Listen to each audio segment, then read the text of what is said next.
when I think at night, like I feel like I failed her, because basically she's waiting for me to come and fetch her, but I don't come. Maybe she thinks I don't love her anymore. It really hurts. That is the voice of Nokulunga Nkosi. She is the mother of Amahle Thabethe, an 8-year-old girl who has been missing from Tsakani on the East Rand of Gauteng since the 6th of April 2019. That is also the voice of desperation, devastation, and a very specific kind of gut-wrenching fear that only the parents of a missing child can feel.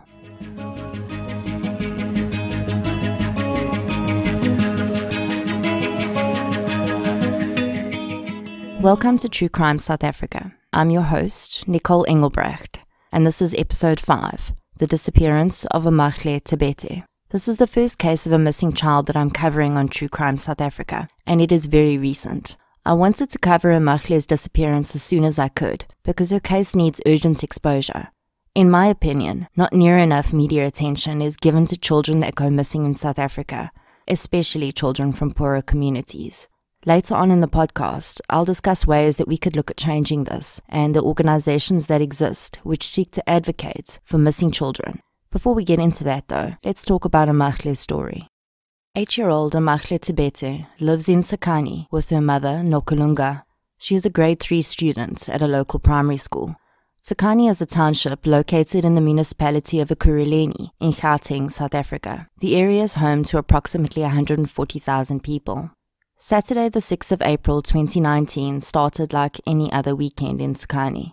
Children spilled out to play onto the dusty streets, while their mothers tended to household chores close by. Other residents sat just outside their front doors, cooking meat over an open fire and sipping on beers, a rare treat in a community where the unemployment rate is high, and those who are able to find work often do so at a low wage. Amahle and a large group of friends played between the houses until around 1 o'clock when they were approached by a man. None of the children had seen the man before, and it appears that some of Amahle's friends were immediately wary. He approached a young girl and asked her if she could assist with directions to a local shop. The girl refused to assist, but when he asked Amahle if she would show him where the shop was, she agreed. Amahle is described as a shy girl who doesn't easily talk to strangers, so I can only think that perhaps in that moment she didn't feel threatened. The man and Amahle walked away from the group and started to head down the road. Concerned, a few of Amahle's friends tried to follow the pair, but the man had reportedly chased them away, saying he didn't need their assistance. The children retreated and watched as Amahle and the man disappeared around a corner. A little while later, Amahle's mother went to call her daughter. She found the group of children that she knew Amahle had been playing with and asked them where she was. Their response would be the beginning of a nightmare from which Nokulunga Nkosi has still not awoken.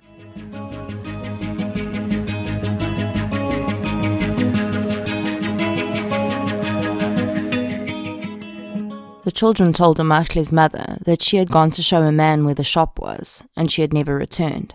They had assumed she had gone home. The children described the man as being young, wearing a beanie, white shirt and black shorts, and having a scar on his face. Amahle's mother returned home, and her family members mobilized a short search, which yielded no results. At some stage during the initial scurry and chaos, someone had mentioned to Amahle's mother that the description the children had given sounded eerily similar to an identikit which had been circulated recently on social media.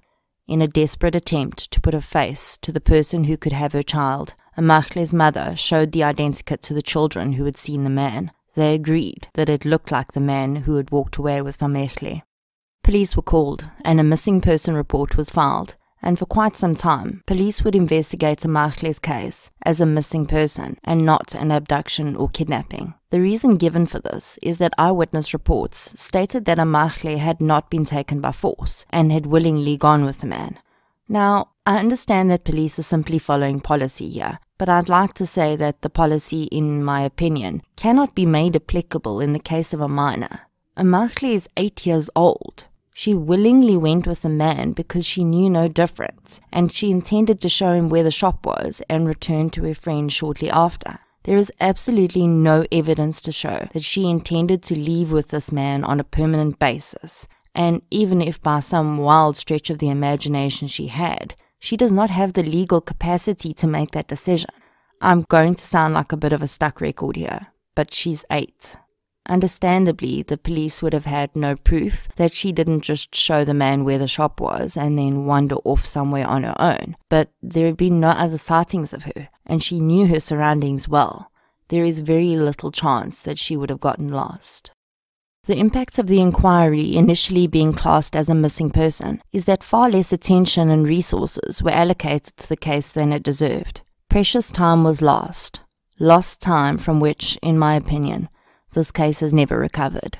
Something interesting I discovered while researching this case is that in South African common law, kidnapping and abduction are 2 different crimes. While the layman, and I include myself in that bracket, may use the 2 terms interchangeably, they are in fact quite distinct. The SAPS website defines kidnapping as, quote, a crime which consists of unlawfully and intentionally depriving a person of his or her freedom of movement, and or, if such a person is a child, the custodians of their control over the child, end quote. And then abduction is defined as, quote, unlawfully taking a minor out of the control of his or her custodian with the intention of enabling someone to marry or have sexual intercourse with that minor, end quote.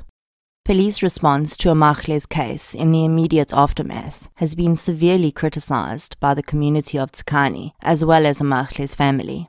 In an echo of the political posturing that happened in the Station Strangler case, this case is also played out in the run-up to the national elections, which were held in May of 2019, and the parties in contention used Amahle's case to garner local support.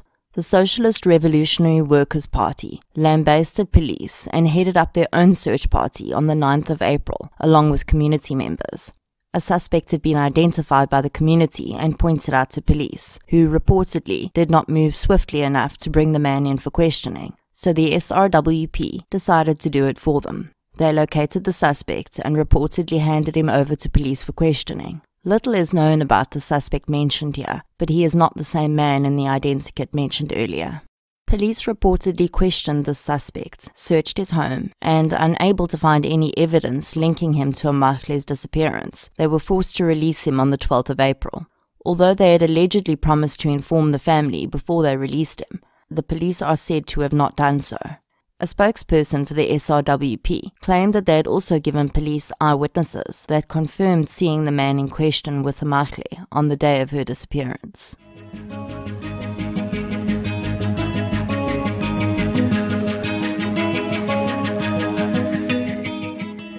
On the 16th of April, an awareness march was held in Tsakani to demand the return of Amahle Thabethe. In the days following Amahle's disappearance, the social media mill ground out a few pieces of information, which all either proved to be fake or impossible to confirm.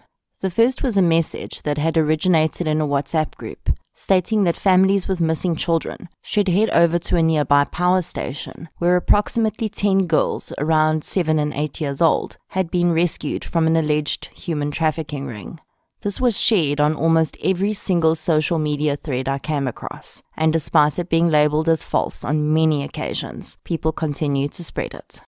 The second piece of information shared on Twitter, which can only be false in my opinion, as I only saw it posted by one person and never confirmed in any news article, is that Amahle was taken at gunpoint and police engaged in a shootout with the suspect while pursuing him but were unable to arrest him.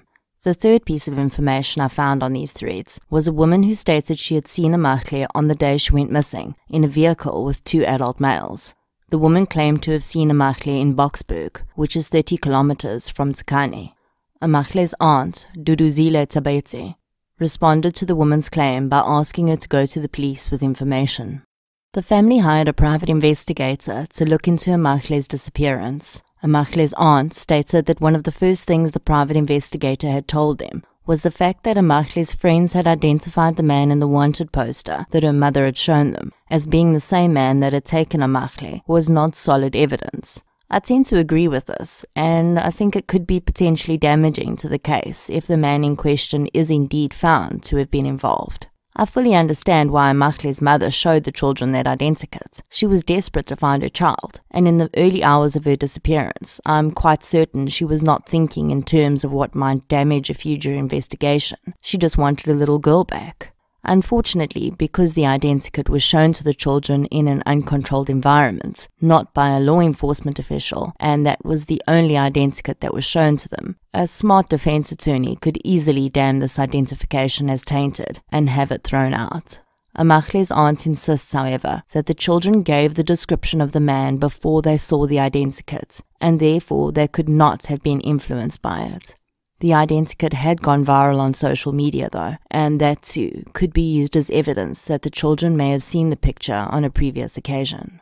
The human mind works in strange ways, and children's minds are even more malleable than those of adults. It is not beyond the realm of possibility that some of these children had seen this identikit before, and perhaps even been warned about a man fitting that description. In their young minds, they could have related that image to being one of a bad man, and when an equally bad man came and took their friend, perhaps their minds immediately conjured up that description.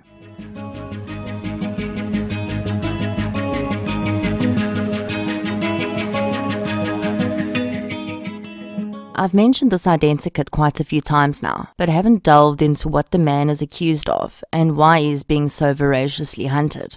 The man in the identikit is in his mid-20s. He has a caramel-colored complexion, is drawn wearing a beanie, and has a scar on his cheek. The man is wanted in connection with 58 cases of rape. Crimes which have been attributed to him started in 2012 on the East Rand, and since then, victims in the age range of 12 to 20 years old have come forward to report being raped by him, predominantly in the township areas of the East Rand, including Tsakane, Duduza, Padfontein, Etwatwa, and Crystal Park. The suspect's modus operandi usually involves him claiming to be some figure of authority in order to gain access to a victim's premises or to lure them away to a secluded area where he sexually assaults and threatens them. In some of the cases, he appears to have stalked the victims before the crimes. The cases were linked based on the description given, his modus operandi, and the area of operation. One source also claims that there is DNA evidence to link some of the cases. If all of the cases attributed to this man are in fact connected, he would be one of the most prolific serial rapists in South African history. A 50,000 Rand reward has been issued for information leading to the arrest and successful conviction of the suspect. He has been known to use various different ruses to gain access to victims. In one case, he told a young girl that he was from the municipality and needed to get into a residence to assess it for the installation of a solar geyser. In another instance, he allegedly forced a group of schoolgirls into a field by pretending to be a security guard when he caught them illegally crossing a railway line. He proceeded to force the girls to perform sexual acts on each other while he watched, and then raped some of the girls. Besides the children's identification, though, there is very little in this description of the suspect that causes me to believe he is involved in Amahle's disappearance. At 8 years old, Amahle is not in his target age group. He generally approaches girls on their own, and in some cases, seems to specifically target an individual. In Amahle's case, she was with a large group of children, and he actually approached a different girl before interacting with Amahle. The serial rapist has never taken a victim for an extended period, nor has he killed any of his victims, or attempted to do so. It is not uncommon for serial rapists to evolve, though, and start extending their fantasy into physical violence beyond sexual assault. But why would he have done that with Amahle? Perhaps he realized that considering her age, there would be a huge manhunt underway for him, or perhaps he decided to start permanently silencing his victims because of the many reports which had been made against him and the ongoing search for him. If the serial rapist is involved, and he has evolved into a murderer, the question remains, where is Amahle? Could he really have hidden her body so well that we would not have found her by now in the numerous searches conducted of Tsakane? Amahle's mother believes that she is still alive. She says that she dreams of her often and feels like she's let her daughter down. What if Amahle thinks I don't love her anymore, she asks. What if she's waiting for me to come and collect her? This constant circling of what-ifs must be the most draining and devastating part of being a parent of a missing child. Amahle's mother looks physically and emotionally exhausted already. Her daughter has been missing for 4 months. How do parents cope with their children going missing without a trace for 4 years, 10 years, 15 years? It's an almost incomprehensible pain. A neighbor of Amahle's family, Thandazo Ndlovu, has become the family's unofficial spokesperson and has been a great proponent in pushing for publicity and progress in the case. She too believes Amahle is still alive, as a little girl was kidnapped in a neighboring township in May, and her body was sadly discovered within a week of her disappearance. Thandazo believes that if Amahle had been killed, they would have found her remains by now. A police spokesperson agreed, saying that in most cases where children were taken to be murdered, the child's body was found in almost all the cases in their precinct. Amahle's mother is unimpressed with the recent efforts by police. She says that in the beginning they were all gung-ho, but as time passed, it feels as though they stopped making progress, and they have not kept up communication with the family.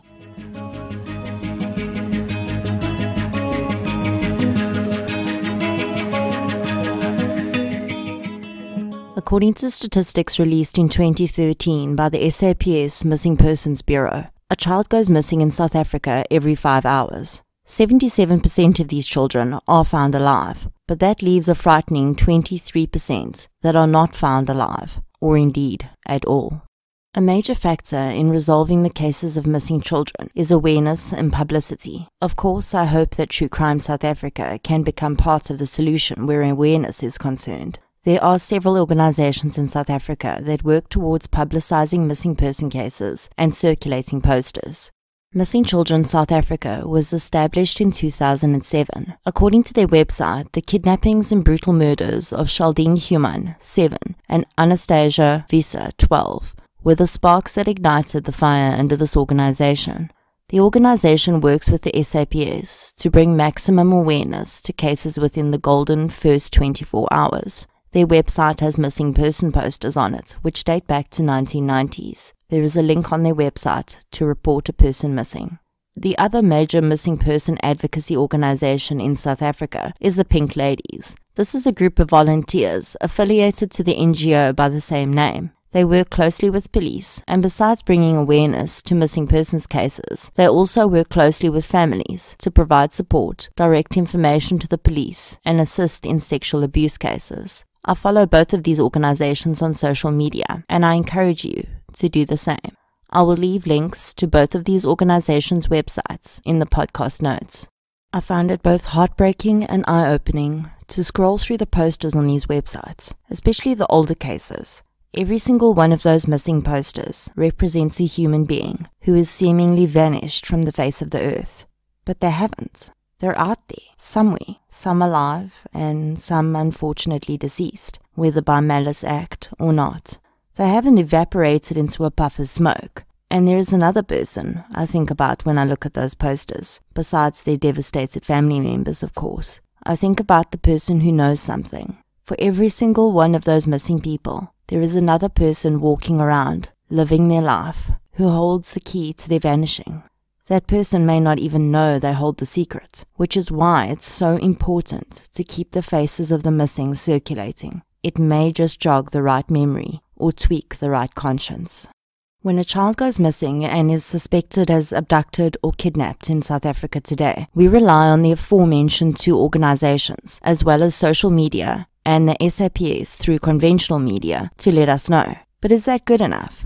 With the first 24 to 48 hours being so absolutely vital in such an investigation, is it good enough that we only find out about an 8-year-old that has been snatched in trickles, stops and starts?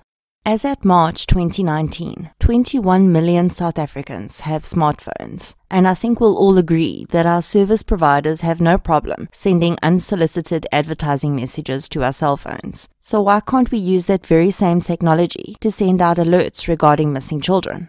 The Amber Alert system was created in Texas in 1996. The word AMBER is an acronym for America's Missing Broadcast Emergency Response, and is named after 9-year-old Amber Hageman, whose abduction and murder resulted in the alert system being developed. When a child goes missing and is in serious imminent danger of bodily harm, law enforcement in all 50 states in America send the basic information of the child and any known suspects to every available information outlet. TV, radio, social media, electronic road signs, and mobile phones are used to quickly spread the information.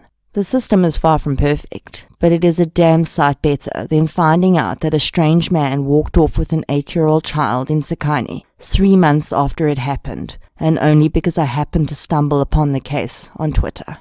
Our cell phone service providers and the SAPS can make such an alert a reality in South Africa.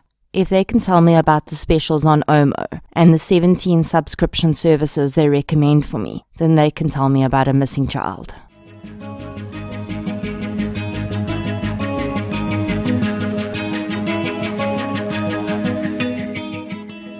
Amahle Thabethe disappeared without a trace on the 6th of April 2019. She was wearing blue jeans with hearts printed on the right-hand side and a long-sleeve white t-shirt with black stripes on the front. Theories about what fate may have befallen the child abound. We know that she was not taken by force, but she certainly did not intend to have spent 4 months with the man she was simply giving directions to. The most hopeful theory is that Amahle is still being held somewhere in South Africa and alive, and we still have time to recover her. The least positive theory is that she was taken by a person who intended to end her life, and he did so, and her remains are yet to be discovered. Her abduction having been for human trafficking purposes is also a possibility. What is uncontested is that the day that Amahle was taken, she lost her voice, and she is now relying on us to be her voice. I will post Amahle's missing flyer on all of our social media accounts, as well as on our website. Please share widely. Even if you don't live anywhere near Sekani, there is a good possibility that your shares will come across the right person. If you do live near where Amahle disappeared, I encourage you to print out her poster and place it on your notice board at work or in the back window of your car. In researching this case, I came across another South African covering true crime cases. Mfundo Ndala has a YouTube channel under her name and has also done an excellent video on Amahle's disappearance, as well as many other South African cases. I encourage you to subscribe to her channel and check out her content.